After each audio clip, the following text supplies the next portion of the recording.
noches, edición número 531 de Entre Ustedes y Nosotros. Buenas noches, Osvaldo. Buenas noches, Jorge. En primer lugar, antes de presentar a nuestra invitada, quisiera hacer algunas reflexiones de estos últimos días. Y en primer lugar, un reconocimiento a alguien que se cumplió en el día de ayer, un mes de su fallecimiento, el doctor Guillermo Alchurrón, con quien hemos compartido, tenido la suerte de compartir él como presidente y yo como secretario, junto con otros amigos como Carlos Brown, Hugo Martini, Mani Lalor, Laura Alonso, Rafael Pascual, Mariano Gerván, Ricardo Gómez Díez y una gran cantidad de amigos. La preocupación por el restablecimiento de la República en estos años que fueron tan aciagos y de tanto desprecio para las instituciones del Estado de Derecho, como fue la etapa del kirchnerismo.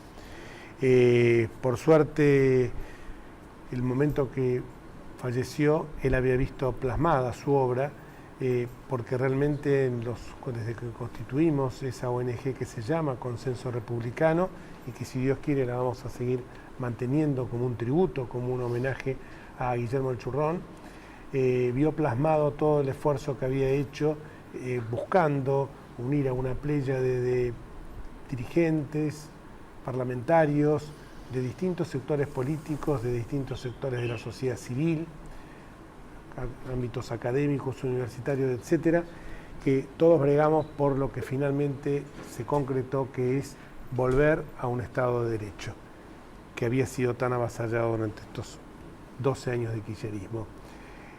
Valga nuestro recuerdo para él, y bueno, y seguiremos adelante llevando sus banderas y sus ideales. Quería rendir esto como pasó tantas... Sí, fue a fin del año pasado. Fue ¿no? Fue el 22 de enero. El 22 de enero no. pasado, pero que rendía este homenaje porque uno muchas veces con la velocidad, la vorágine que tienen los acontecimientos, a veces se olvida del recuerdo de personas que han sido realmente tan valiosas. 2 o 3 temitas me parece importante destacar. Por un lado, este protocolo de actuación ante piquetes y manifestaciones, algo que venimos sosteniendo desde larga data. Nosotros, que era necesario, por aquello que sosteníamos siempre, que los derechos deben empezar o terminar donde terminan o empiezan los derechos ajenos, el principio del derecho romano, alterum non laedere, o sea que un derecho no puede de ninguna manera perjudicar a terceras personas, aun cuando sea en ejercicio del derecho constitucional de manifestarse. Porque si bien todos tienen derecho a expresarse sin censura previa, tampoco uno puede tener el derecho de cortar vías de tránsito, que realmente el funcionario que durante tantos años se olvidó de practicar esta sana costumbre, que es hacer cumplir la ley, tiene su obligación como funcionario público de así hacerlo. No se hizo durante más de una década, simplemente por una frase bastante estúpida que fue criminalizar la protesta social. Bajo ese paraguas se permitía cualquier tipo de atropellos y tropelías. Creo que es volver a una sana doctrina, porque ya de antaño nuestros tribunales han sostenido, y fallos importantes de la Corte, que ningún derecho es absoluto, sino que todos los derechos son en definitiva relativos, porque deben estar sujetos a las leyes que reglamenten su ejercicio. Además, perdóname, acá sería la reglamentación del derecho de reunión, de alguna manera, que es perfectamente posible y válida, porque como decís vos, para armonizarlo con otro derecho, no se trata ni siquiera de restringir la libertad de expresión, que es amplísima y podemos decir nuestro derecho prácticamente absoluto, es decir, la prohibición constitucional de la censura previa rigió siempre, y en cuanto a las consecuencias, se llaman las responsabilidades ulteriores, también son casi inexistentes hoy día. Pero una cosa es la expresión de ideas, de opiniones, y otra cosa es cometer actos que violan derechos de otros y que en este caso particular constituyen delito. Si no, seamos sinceros y deroguemos el artículo del Código Penal que tipifica como delito esta conducta. Y también deroguemos unos párrafos de la Constitución Nacional y digamos el derecho de la libertad de expresión está permitida cuando se cortan vías de acceso. Podríamos llegar a esa ridiculez. Claro, pero entonces si vos vas a ponerle con el auto caminando y no podés atravesar un piquete, Entonces vos querés protestar contra el piquete y vas y le das con un palo por la cabeza. Eso también podría ser el ejercicio del derecho de expresión y no podría ser reprimido por el Estado. Lo que pasa es que fue un disparate total y es una curiosa interpretación que dio el gobierno anterior, porque justamente lo ponía esto como una ley de la libertad de expresión, y hace pocas horas se conoció, hace pocos días, un fallo de la Corte Interamericana de Derechos Humanos que pone las cosas en su justo punto en cuanto a ese manejo arbitrario de la publicidad estatal con el palo y la zanahoria que había hecho el kirchnerismo. Ese fallo que justamente favorece la presentación que hicieron el secretario general del Diario de la Nación, Héctor D'Amico, y Jorge Fontevecchia, pone las cosas en su lugar diciendo que la publicidad debería ser repartida conforme, sin ningún prejuicio, sin esta confusión que se ha hecho entre Estado y partido durante tantos años. Vamos a nuestra invitada, porque nosotros somos bastante expansivos cuando empezamos a comentar estos temas, y seguramente con ella vamos a desgranar 2 o 3 temas importantes, como esta situación de mesura, yo diría de moderación, que le ha impreso su gestión el actual presidente Mauricio Macri, entre lo que vendría a ser el exceso y lo que vendría a ser el efecto, según decía en su moral a Nicómaco Aristóteles, ¿no? El justo medio. El justo medio, que no era el justo medio, sino el justo medio no de la cosa en sí, sino de la cosa en relación a cada uno de nosotros. Vamos a presentar a nuestra invitada. ¿Qué tal, Laura? Laura Rodríguez Machado es la presidenta senadora de la Nación por la provincia de Córdoba, por el PRO, y es la presidenta del bloque del Frente PRO. Se llama así. Gracias, buenas noches. ¿Qué tal? ¿Cómo te va, Laura? Muchas gracias por venir a nuestro programa. Y la primera pregunta se relaciona: ¿cómo está integrado el bloque Frente PRO? Bueno, el bloque Frente PRO es un bloque minoritario, claro que sí, pero está integrado por senadores del PRO directamente y también por 2 senadores que son cordobeses y correntinos respectivamente, que se han sumado a trabajar en este bloque, que de alguna manera va a tener contacto más directo con el Ejecutivo. Son 6 senadores y la verdad que el 60% de la Cámara lo integran senadores del Frente para la Victoria. Así que nos queda una ardua tarea de consenso y de trabajo conjunto para poder de alguna manera funcionar. ¿Ese 60% es un bloque compacto, es un único bloque, o son del ex oficialismo? Estoy acostumbrado después de tantos años a llamarlo el oficialismo. ¿Es un bloque compacto? ¿Son varios? ¿Se mantienen unidos? ¿Hay fragmentación? Bueno, hasta ahora estamos empezando, estamos arrancando. De hecho, han sido convocadas sesiones extraordinarias en estos días y todavía no hemos tenido un debate en el recinto, por decirlo de alguna manera. Lo que yo sí creo que el Senado, por su proporcionalidad en representación de las provincias, tiene otra conformación distinta que diputados, porque hay derechos de las provincias que, más allá de su ideología o su conformación partidaria, probablemente convengamos que pueden votar a favor de un proyecto que venga del Ejecutivo. Y eso va a hacer que la situación en diputados sea distinta de senadores, y también pensemos que no solamente debería importar el número en la conformación de las cámaras, sino la temática y los proyectos y cómo nos manejamos con relación al consenso. Pero eso es una gimnasia nueva, porque nunca lo hemos tenido en estos 10 años. Era el número, y si da el número, el resto no importaba. La prepotencia del número, que el presupuesto, cuando se mandaba, ni una coma se podía corregir. No se discutía nada. Entonces, la caja de resonancia de la discusión, del diálogo, del consenso bien entendido, del trabajo conjunto, va a empezar a ser ahora. Entonces, todos estamos, así como estamos ubicándonos en oposición y oficialismo, donde también el anterior oficialismo tiene que entender que ya no gobierna más y aceptar algunos actos de gobierno del presidente Macri, nosotros también tenemos que entender, y de cara a la ciudadanía, que el diálogo es el único instrumento válido, debería ser así. Esta gimnasia se ha implementado en la Ciudad Autónoma de Buenos Aires, porque también el PRO en su momento no tenía mayoría para votar algunas leyes. Si bien era la primer minoría, había leyes especiales, algunas ya con mayorías agravadas, 40 votos, 2/3 del total de los miembros, o la gran mayoría de ellas, por mandato constitucional obviamente, requerían 31 votos. Y se pudo plasmar, se pudo realizar. Lo que pasa es que venimos de 12 años donde ignorábamos lo que era una reunión de gabinete, donde cuando el presidente quería hacer un anuncio, lo hacía por cadena nacional, con un coro de aplaudidores. Creo que va a ser muy saludable esto de buscar consensos, porque me parece que van a ser políticas más firmes, más duraderas, ¿no? Yo creo que los acuerdos políticos, yo siempre trato de decir lo que la gente me pregunta en la calle, ¿no?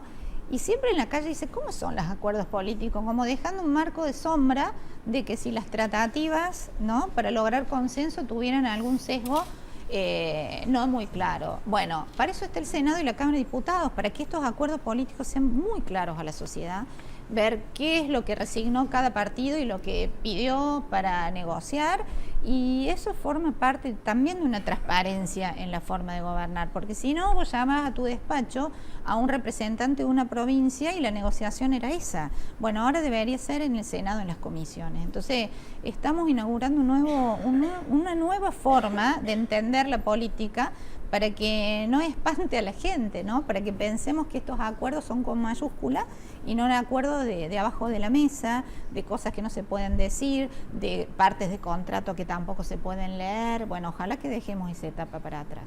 Sí, que la gente lo interprete como que son acuerdos y no tranzas, ¿no es cierto? Exactamente, esa es la palabra. Bueno, hasta con los propios bloques oficialistas no había diálogo alguno, porque llegaba la orden del Poder Ejecutivo y no podían cambiarle ni una sola coma. Estamos inaugurando una nueva Argentina donde el presidente se comunica con los sectores sociales en la reunión cara a cara y no por cadenas nacionales, donde la primera actitud del presidente Macri fue sentarse con los gobernadores, aún los que no eran de su partido, donde por primera vez en años se sentaron los gremios sindicales en Casa de Gobierno, donde los jefes de todos los bloques, aún de la oposición, se sentaron a conformar una agenda legislativa en Casa de Gobierno, y eso es un cambio diametralmente opuesto a lo que venía pasando, una cosa que en todos los países del mundo es normal. Acá el diálogo no existía, vivíamos una especie de totalitarismo, ni que hablar con lo que ustedes decían recién de esta reglamentación del protocolo. O sea, estamos reglamentando, diciendo que sí, que está bien las protestas, que están bien, que están correctas, y dándole un marco legal. Y pensar que venimos de un gobierno donde te aplicaban la ley antiterrorista si subías los precios. ¿Seguro? Te ponían multas si decías los números reales de la inflación. Entonces callaban a las... Si Guillermo Moreno, que ahora se anda pavoneando en los medios de comunicación, entonces, apretaba a la gente, ¿no? ¿Dónde está la verdadera libertad de expresión ahora que estamos cara a la sociedad diciendo se puede y esta es la forma? ¿O antes que te presionaban y la libertad de expresión era un anhelo pero no una realidad? Estamos pasando de ese totalitarismo que existió a la racionalidad. Ese es mi criterio. Sí, coincidimos totalmente y por eso cuando yo hablaba de la mesura, del equilibrio, también me refería a que ser un país previsible, y un país previsible tiene que estar de cara al mundo, y cuando uno ve que en estos 2 meses se ha producido un cambio importante, como que por ejemplo viene el presidente de Italia, Matteo Renzi, sí, como que por ejemplo mañana está en la Argentina François Hollande, de distintos signos políticos partidarios, y que el 24 y 23 de marzo viene Barack Obama, que el Papa lo recibe a Macri no como en la época de Cristina, que aparecía subrepticiamente cuando iba a algún lado y se colaba, sino que ahora va a tener una reunión formal como debe ser. Uno ve que estamos mostrando otra imagen, una imagen de seriedad. Sí, ¿en qué le cambia a las personas? Porque a veces uno dice eso y a la persona que todos los días va a trabajar, se levanta a las 6 de la mañana, toma el colectivo, oye, dicen, ¿qué me cambia la vida de que vengan estas personalidades en la Argentina? Y yo digo, el mundo está integrado y un país es lo que puede ser en su contexto internacional. Seguro. Entonces, sus mejores posibilidades de tener un buen trabajo, de que sus hijos tengan mejor comunicación con el mundo, de poderse sentirse ciudadanos, no de segunda, lo dan todas estas señales, que no son porque venga una personalidad en términos de la revista Caras que vienen a la Argentina, sino porque la Argentina ya geográficamente es un país aislado del mundo. Nos habían aislado también política y financieramente, y nosotros cada día estamos más encerrados en nosotros mismos, Y eso le pasaban a nuestros hijos, a nuestras familias, que dicen, bueno, yo quiero tener la misma educación que tienen en otros países, quiero tener los mismos beneficios, quiero tener los mismos precios si quiero, no sé, comprarme una computadora para estudiar, y eso no nos pasaba. Entonces, todas esas cosas que están pasando, no es solamente una anécdota en términos de nada, de una visita elegante y para ponerla en la tapa de una revista, sino es que nuestro país se integre en el mundo y de una manera no conflictiva, porque muchos temían que esta integración del mundo hiciera perder puestos de trabajo, que significara una desmejora en su nivel de vida, y está pasando. Es al contrario. Eliminamos el cepo, viene gente, nuestro presidente va y habla en foros internacionales y no pasa nada negativo. Al contrario, estamos generando una nueva expectativa mundial para que vengan inversores, porque está muy bueno eso de repartir la riqueza, pero primero hay que generarla. Entonces, cuando nosotros sepamos cómo generar riqueza, es mucho más fácil repartir y no repartir miseria, que era lo que se pretendía últimamente. Pero Eva Bonafini dijo que viene un invasor y que cómo va a venir el 24 de marzo, así que parece que hay que pedirle autorización a ella para recibir un presidente. No, la verdad que yo respeto mucho a las personalidades que en su momento lucharon por los derechos humanos, pero no coincido a veces que tengan manifestaciones políticas agraviantes. Y ella lamentablemente las ha tenido, y en este caso, bueno, es su opinión, pero la verdad que la opinión del resto, el resto de los sectores sociales que también están involucrados no han manifestado esto. Todo lo contrario. Ellos lo que pasa es que como Estela Carlotto, que dijo que la visita en la ESMA había sido algo absolutamente reprochable por parte de Macri porque fue hecho sin aviso previo, pues ellos realmente están convencidos que los derechos humanos los escrituraron a su favor, y entonces en ese contexto son los dueños, y yo muchas veces habría que revisar a ver qué comportamientos tuvieron cuando había que defender los derechos humanos en serio. Pero vamos a una pausa primero.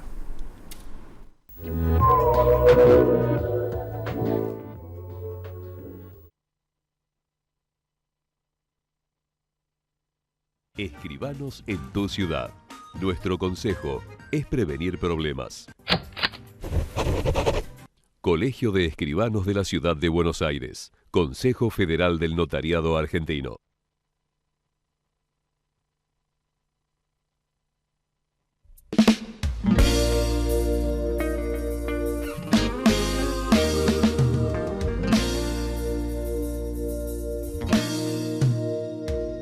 Vivimos en un mundo que necesita minerales.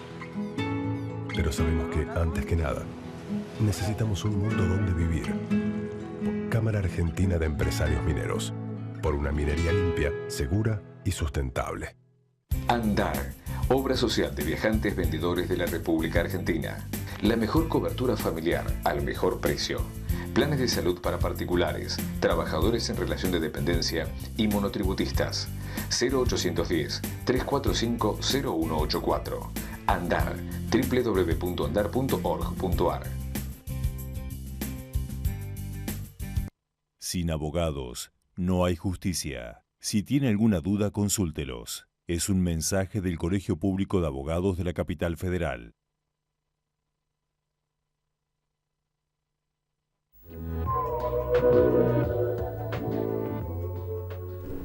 Y muchas veces en el intervalo se dan conversaciones ricas, y estábamos hablando con Laura, que a veces cuando uno empieza a hablar del Senado, de la integración de las comisiones, realmente a la gente le importa poco y nada. Y me decía ella muy simpáticamente que ella viene de una provincia, realmente es una de las provincias más ricas del país, Córdoba, pero que muchos municipios tienen problemas de falta de agua potable o de cloacas, y dice, eso realmente le importa a la gente. Entonces, lo bueno es ver cómo puede influir la apertura de un crédito internacional o las mejoras de las relaciones internacionales, que sean relaciones maduras, que nadie se confunda, porque la izquierda vernácula y el kirchnerismo van a venir a decir ahora que pretendemos tener las mismas relaciones que carnales con Estados Unidos, como fue en la época de Menem, y esto no es así. Es más, muchos de los que después las criticaron, primero las tuvieron y después se hicieron los guapos, como aquella conferencia del ALCA y del ALBA, cuando lo invitaron a Bush a la Argentina simplemente para insultarlo, pero no estaban insultando a Bush, estaban insultando a la investidura del presidente de los Estados Unidos. Entonces, a veces uno dice, ni esas relaciones carnales que son fruto de un adolescente, ni tampoco insultarlos, que también revela una adolescencia en esto, ¿no? Entonces, por eso es bueno lo que estabas diciendo. Y contanos, profundizar un poquito esto. Yo creo que primero que todos estos años el kirchnerismo se ha vanagloriado de ser el gobierno que más deuda pagó. O sea que en eso va a tener que ponerse de acuerdo consigo mismo, a ver si quiere que sigamos teniendo esta historia de que la Argentina honra sus compromisos, paga sus deudas. Yo creo que las personas honran sus compromisos y hay que pagar la deuda. Coincido también que hay un límite en el pago, que es la extorsión o el pago excesivo, que no es lo que está pasando ahora. Recordemos que hubo ya 2 negociaciones de deuda, y donde yo interpreto, y esto es mi opinión, que como no llegaban a buen puerto, dijeron vamos a poner una ley que diga hasta acá pagamos y después no, como para protegerse de su falta de capacidad de llegar a un buen acuerdo en este sentido con lo que falta. Ahora, ¿qué pasa cuando un país no llega al crédito internacional? Porque yo vengo de lugares donde en el interior de Córdoba hay muchos municipios que no pueden acceder a créditos internacionales porque la Argentina está vedada de acceso a créditos internacionales por su falta de pago de los compromisos internacionales que una virtud. Entonces, es como en una familia. Vos en una familia, para comprar una casa, que es una inversión a largo plazo, estás siempre buscando el crédito para hacerlo de a poco. Bueno, los municipios del interior están siempre buscando el crédito para poder pagar agua potable, infraestructura, cloacas, para poder pagar el gas. Nosotros tenemos lugares donde no hay gas, ni agua, ni cloacas, pero no lo pueden hacer porque la Argentina no honra sus compromisos. Entonces, vamos a sacar la ley Cerrojo, que Argentina puede tener una negociación digna, no vamos a pagar más de lo que deberíamos pagar porque tampoco creemos en las extorsiones, pero nadie nos puede privar a que nuestro país y nuestros municipios del interior y nuestra gente pueda acceder a lo que todo el mundo tiene, que son créditos internacionales bien económicos para hacer sus obras e infraestructuras que este gobierno no les dio, sobre todo a los cordobeses. Bien, no solo hay un compromiso que asumió en su momento la Argentina al tomar esa deuda con quienes le prestaron plata, sino que posteriormente hubo un fallo firme del tribunal que eligió la Argentina y que eligió Néstor Kirchner en su momento como jurisdicción para casos de conflicto. De manera que el arreglo es imprescindible porque si no permaneceríamos fuera del sistema internacional. Sí, yo lo que quiero decir es que acá tenemos que sacarnos de la cabeza un prejuicio, que pareciera ser que cada uno que uno paga un compromiso externo lo hace de rodillas frente a nuestros acreedores. Entonces eso no es así. La primera cosa, no voy a defender a los fondos buitres, pero acá la Argentina dijo, yo les pido plata y les voy a pagar 100% por esa plata más un interés. Después caímos en default y le dijimos no podemos pagar esto, primero no le vamos a pagar. Y cuando nos sentamos nuevamente le dijimos le vamos a hacer una quita de tanto.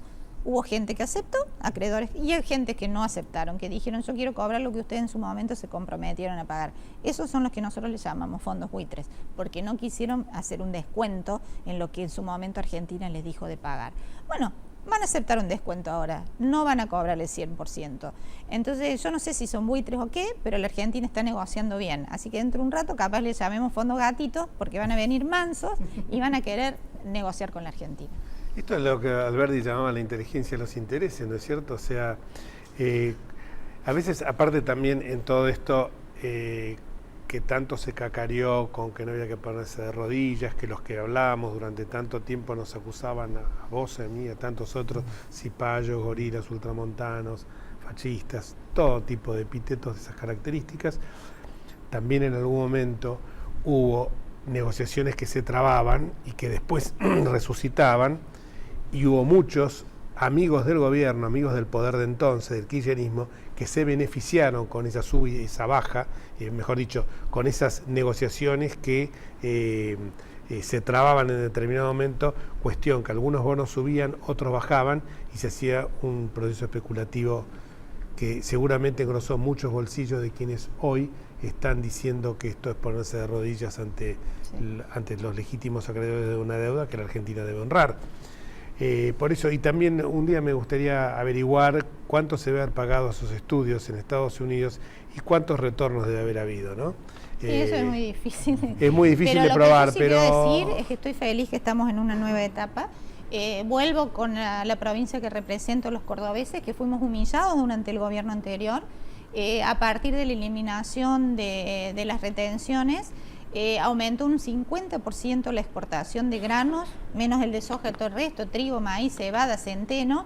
Nuestros pueblos del interior aplauden de pie al presidente Macri por haber cumplido su promesa y por permitir que estos pueblos vuelvan a la vida.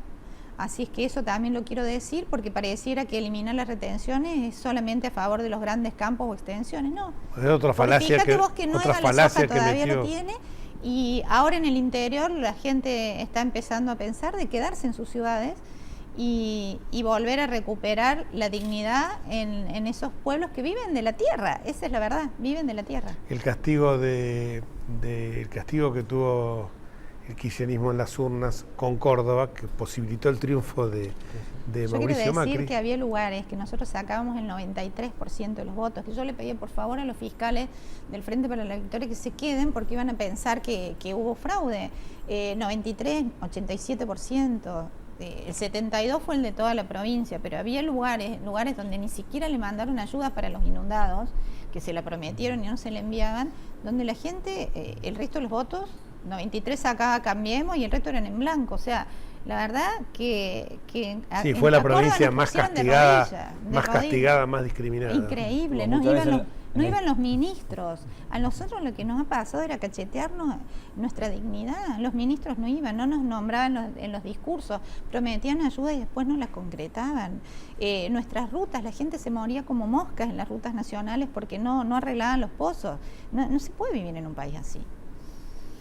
Muchísimas gracias. Y la verdad que el entusiasmo tuyo contagia, y sobre todo cuando hablas de tu provincia de Córdoba, que había sido realmente discriminada por el gobierno kirchnerista. Y bueno, en las urnas, como corresponde a la democracia, se vio realmente el premio hacia Macri y el castigo hacia el kirchnerismo. Muchísimas gracias, Laura. Bueno, buenas noches. Y lo mejor en tu gestión. Y nosotros nos vamos hasta el próximo martes, si Dios quiere. Chao. Yeah.